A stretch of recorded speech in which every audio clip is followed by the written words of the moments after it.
Hey y'all, what's up? My name is Ty Mizzle. You're watching my channel, Mr. 14, and I'm here doing a review of Ambitions Season 1, Episode 7. Alright, so let's start off with Bella and Roderick storyline with Evan. Alright, so Bella and Roderick, they get their freak on. She's riding in, he's on top, she's on top, they're doing their thing. I said, oh, that looking cute, that looking nice.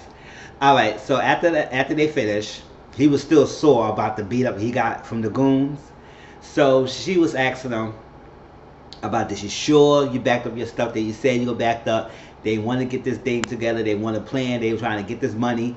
They said everything. She's worried a lot because she said she haven't, Evan haven't reached back to her. And they said, of course Evan haven't reached back to you because he's not even trying to give you your demands, bitch. That's what he's not trying to do. He's not trying to do all that. And he's not that dumb. So come on, Bella. So she worried. He said, you worry too much. We got this. He gonna get exposed. We gonna crown his ass. Everything will be done. But I said, y'all plans sound nice, but it's not gonna execute the way how y'all want it to be. Like I tell you, Evan is too damn smart for that little petty childhood ass blackmailing that y'all trying to do. So that was that. So basically, we saw Roderick getting a call from Amara. Amara wanted to talk to Roderick about something because she knows that stunt he put on the freaking news station that he had, it was something that he must have a vendetta or know some information about the Lancaster that she needs to know. So he went to the office. Cause Damien went to get Roderick from Bella's house. How he know that Roderick was at Bella's house?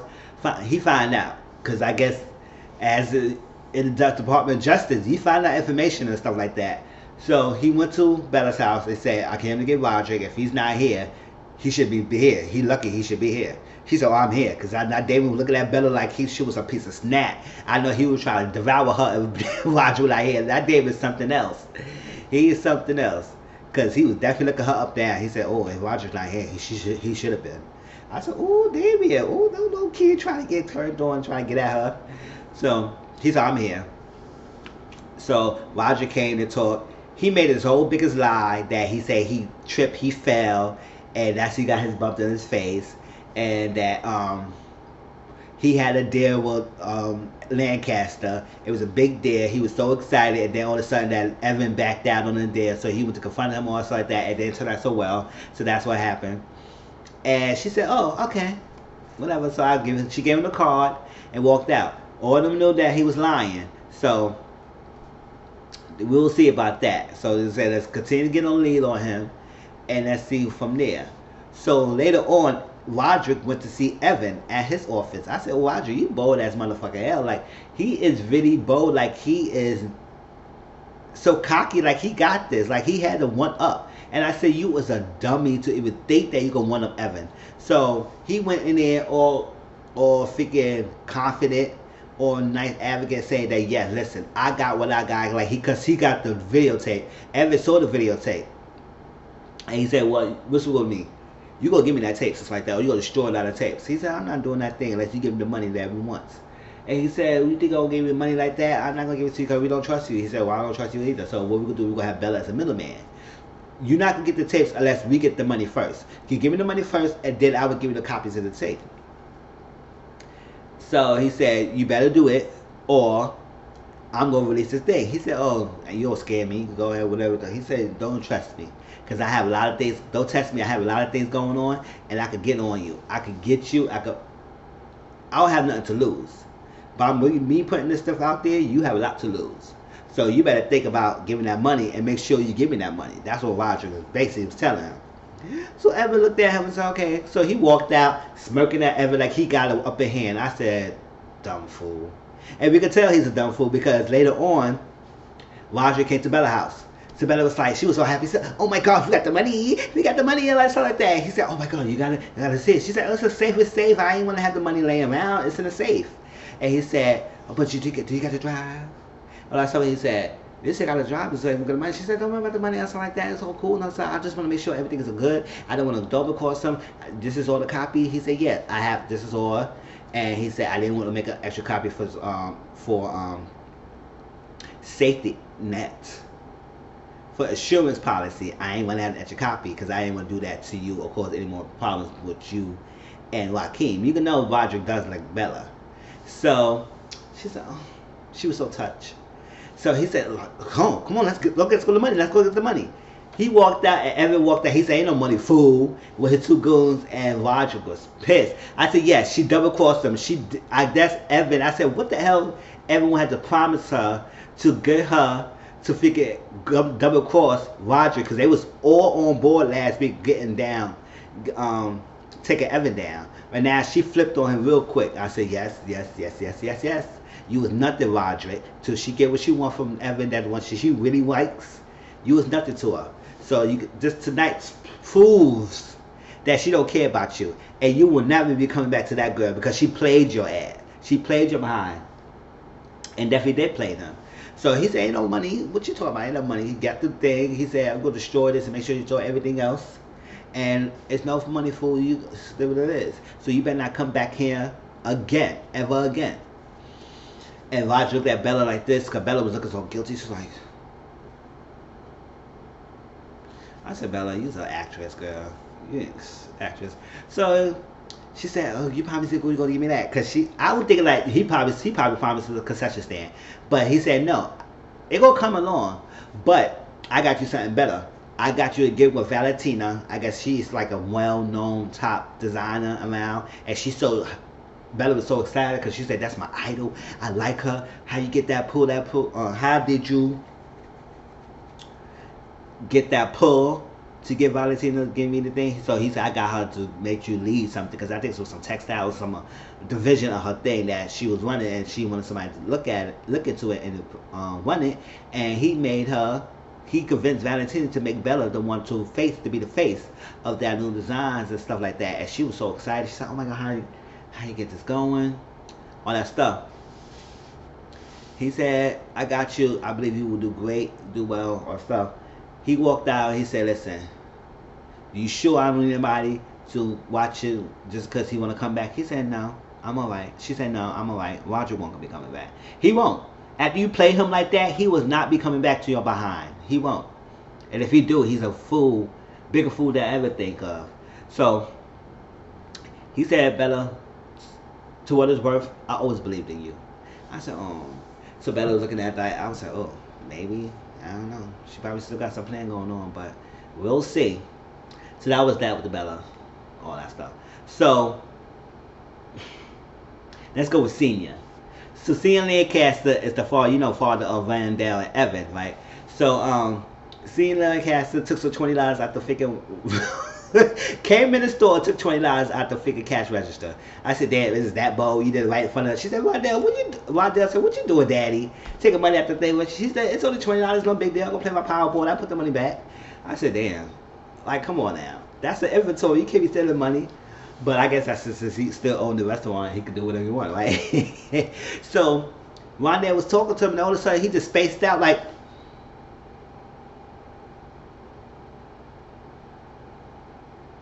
and Rondell said, Daddy, Daddy, Daddy, Daddy. And he just spaced out. Okay. I was like, what the fuck you? That's a Raven kind of vision or something, bitch. Like, and that's it. So he spaced out for a little bit. And I said, oh, snap. See, something going on with Senior. So Rondell was so worried, she went to call Evan. Like, every time she can't get through with Senior, their father, she go to Evan. So Evan said, what you want me to do? Like, what's going on? She said, Daddy ain't taking the medication or stuff. I need to talk to him. Because you always need to get Evan to talk to Senior. You know, Senior knows that if he can't get to Rondell would definitely go at Evan. And Evan gonna call him or talk to him. He said, oh, your sister's a big mouth. She told you. He said, yeah, I'm gonna tell you what's this thing. And you gotta make sure you go to the doctor and all that stuff. He said, I'm good. I'm gonna make the appointment when I get off the phone with you. Don't worry about me. I'm the G. Don't worry about me. I got this. So he hung up the phone. And Rondell said, you know Daddy's not gonna make that appointment. So later on, Rondell went to the house because she forgot to get some money. I guess her credit cards and stuff like that. So she went upstairs and she heard her. I said, ooh, Daddy watching porn. Oh shit. Daddy's watching porn. But he wasn't watching porn. He was doing porn him damn self. And she opened the door and Daddy was getting his freak on with the lady. I forgot her name. The lady at the shop. Lady. And he said, damn, can a man get some privacy in his own damn room? And she said, oh my God. Almost gave Rondell a heart attack. And all of a sudden, you see the lady that he was with, she said, Rondell, you gotta come in, you're sitting with your father. He had a mini stroke. I said, oh no, senior, you need to, oh no, you can't pass out on us like that. You can't do that.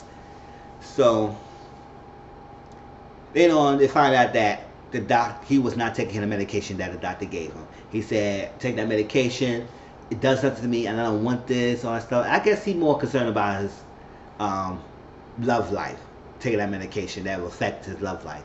So, the ladies that he was messing with, she said, listen, you need to take this medication, you need to take care of yourself, because I'm not want to have you pass out on top of me, or this goodness, delicious ass body, and you can't take care of yourself. No, you're not passing on top of me. So take that medication and get it yourself together. And I go leave. Since you don't want to you want to be not taking it seriously, I'm going to leave. But I let you know now. Don't take too long to contact me. Get your ass together. Alright? And don't take too long, alright? So she walked out. And Rondell gave a little speech. She said, take the medication. Like, please take the medication. Alright? All that stuff. So later on, he took the medication. He went back on a date with the lady. He said he happy that his annoying daughter and Evan keep on checking on him and make sure he's good, because he's not going anywhere anytime soon. And that's that. So I said, go ahead and see and get your groove back. I hear that. So that was that. Alright. So let's go with Amara, right? So Amara and Titus in the beginning scene. Titus came out, taking out of the shower. I said, ooh. Alright, it's not yet. Titus came out of the shower when the towel wrapped around him. Amara said, you know what you're doing. Don't do that. Don't do that. I was the same thing. I said, don't do that. Don't do that, because you know, I can't. You're going to make me late for work. You're going to make me not want to go to work. Let's do it. He said, what's wrong with that? I said, ooh. Then stop it, Titus. So she was talking to him and saying that she called Roderick or something and all that thing, because he has a connection with the Lancaster. He knows some things, all that stuff. So while he talked, he dropped out of the tower. I said, you know what, Titus? You are canceled for that. You can't do that. It's a temptation. You can't. Stop it. You can't. And she said, you know what? You know what you're trying to do. You know what you're trying to do. He said, what I'm doing. I said, don't be slick, Titus. You know what you're doing. And she said, you know what? I guess I'm going to have to be late for work. I said, go ahead, mama. Get your ding. Get your ding-a-line. You got some ding-a-line? Get your ding-a-line, girl. Alright, so she got some. And that. Titus and Stephanie met up with the judge, because he realized that it was a new judge and not the judge that he had talked to before. So so he's up and on about that. Stephanie was trying to say her piece, and he said, cut it, I'm not the one today, y'all. You can say that in the court, but this now we just have a little hearing. He said, y'all both wrote something that I could just drove and escalated through. So basically it's many holes in their testimony, whatever they trying to say, their statements. So he said, y'all need to get it together, because they both was coming at him and talking to him like, yeah. He said, stop. Y'all sit down together, cross with each other, and settle this. We not having that. We not wasting my time in the court. Settle this, and let's get it together and cut it down. All right. So that was that. Stephanie in the beginning, remember, she passed out from the drugs. She was poisoned. She was drugged. And Evan saw her.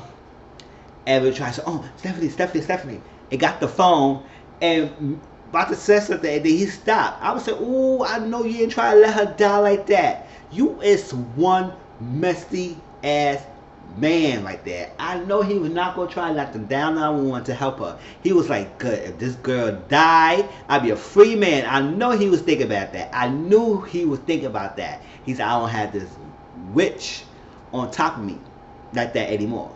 So he was thinking, so she woke up. She said, and then he acted like he was concerned her husband. She said, call the doctor, call my doctor, don't call the ambulance, call the doctor. And so he called the doctor. And I did Titus text Carly, because Carly went to Rondell's place like that, and they stayed the night over there. Um, and she got the text. She ran out of there. They said, "You okay? You okay?" He said, "Yeah, I gotta go home. It's my mom." So, got home. Evan read the results and found out that yes, well, I didn't know you was taking drugs. She said, "I don't take drugs." He said, "Don't lie to me. You're taking drugs like that because there's some toxicology results." The report said that you had this kind of drug in your system. Or so she said, "Oh my God, it must be in the stomach. Maybe somebody drunk my drink." Because I had that drink and somebody drink, and the only person she thought of was Lori. She said, "That damn Lori Purefoy drug my drink." And he said, "What, Lori?" He said, "Yes." And we had an altercation with her, and I slapped her. She said, "What do you slap this Purefoy in an open area in the stomach?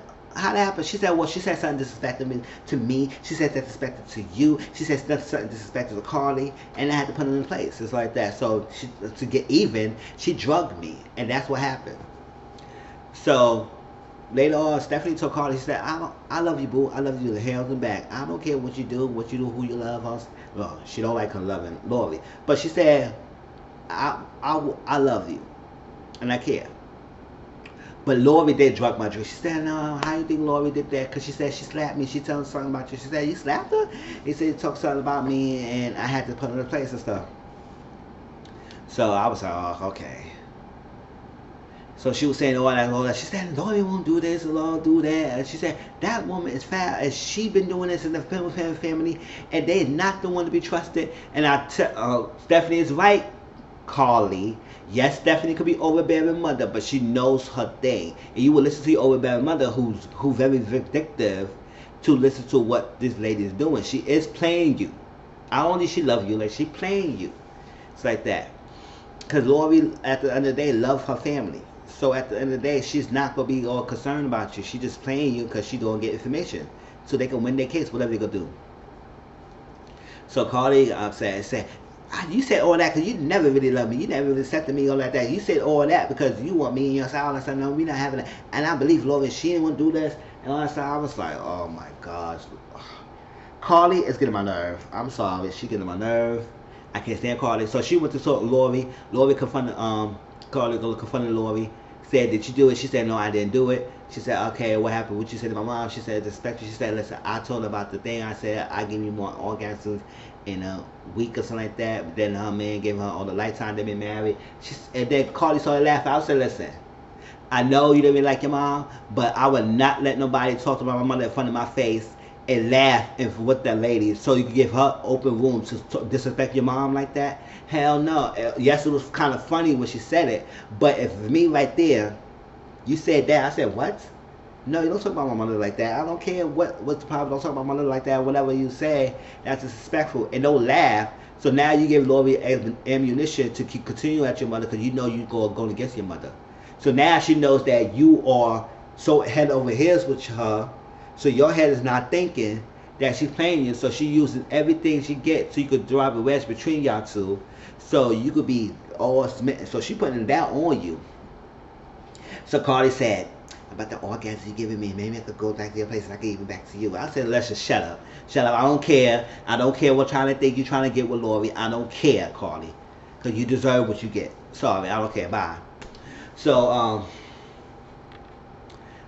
Titus was trying to get information of the labels. He's trying to fine tune his details, everything to the T.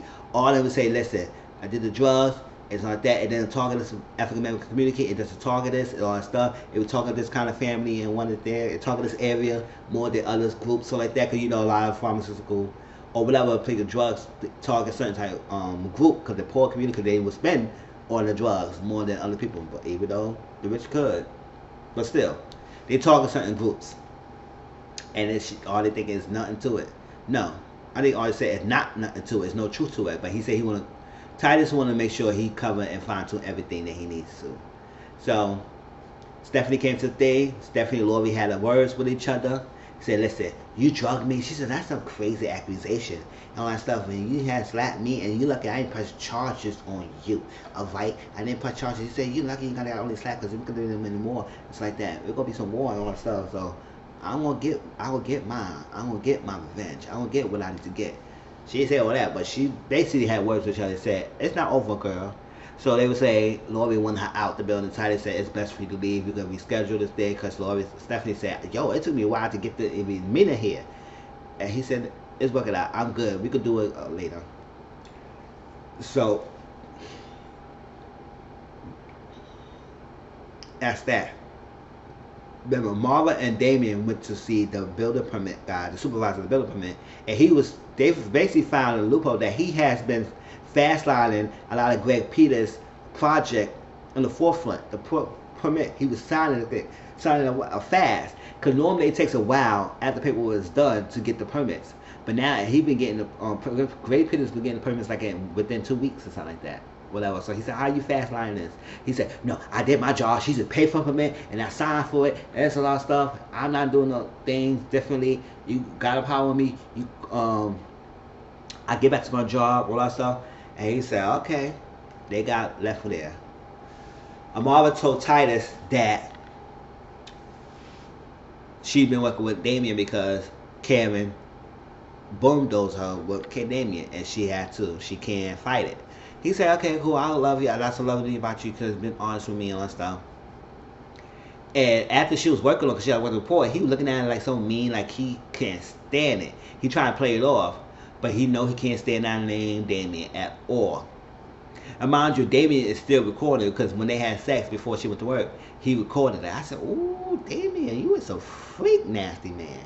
So when Marvel was asleep, Damien was still watching, and he was in his room this time watching it, and he still had her panties. I said, "What the hell? You took the panties?" He's still smelling it. He had her panties. He was smelling it. He was watching Titus.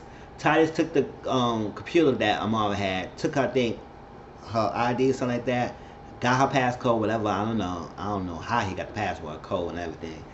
Took it in, got Damien information because he wanted Damien information. He took the picture. Damien saw the stuff that he doing. Do it because he zoomed in and what he was doing and typing, and Damien saw everything. So I was like, oh, that could be something. That could be something. I don't know. That was something, y'all. But that was ambitious, y'all. Tell me how y'all feel. Please like, comment, subscribe to my channel, and tell me what y'all think. I'll wait till y'all next week. All right, peace.